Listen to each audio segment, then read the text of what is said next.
It was like a Thursday night. I was, surveying the crowd. I was sort of back at the back, and I could see a guy on the front row in a very expensive suit. And I just thought, if all else fails, we've got our villain for the evening. And so I wasn't really looking at him. And then I was just like, "Oh, who have we got on the front row here tonight? Ah, sir, you look like you earn a lot of cash or whatever." And I was like, "Hi, Sean."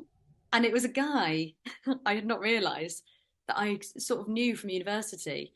And you always used to have a snog on a night out, right? And that's not me being polite for the podcast. Like we'd never, nothing else, nothing else. We always just one of those people where if you were out on the same night out, you'd have a lovely snog, have a nice time. We were kind of pals, right? And that was it, right? For whenever we were single for a few years.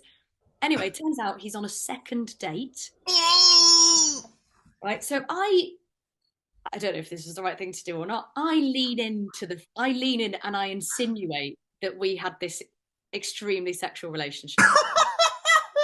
And I'm really going for it, and I'm really kind of saying, well, you'll of course you'll find this out, like to her and all this sort of stuff.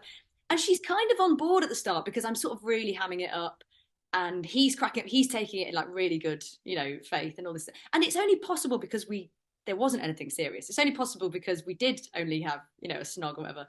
So yeah, it was a bit mad. And afterwards, I had a 5 minute chat with them. I said to her, I was like, look, by the way, that was all, don't worry about it, all this sort of stuff. And she's kind of acting a bit weird. And I thought, you know what, maybe I took it too far or something like that.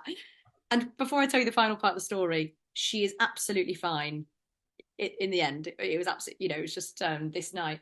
So anyway, the next day, I messaged Sean. I was like, mate, so nice to see you.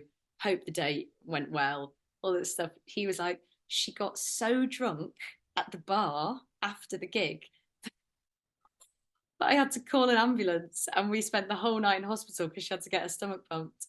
And he was like, I was like, mate, I feel like partially responsible. Partly. But honestly, one of the best gigs of my life. So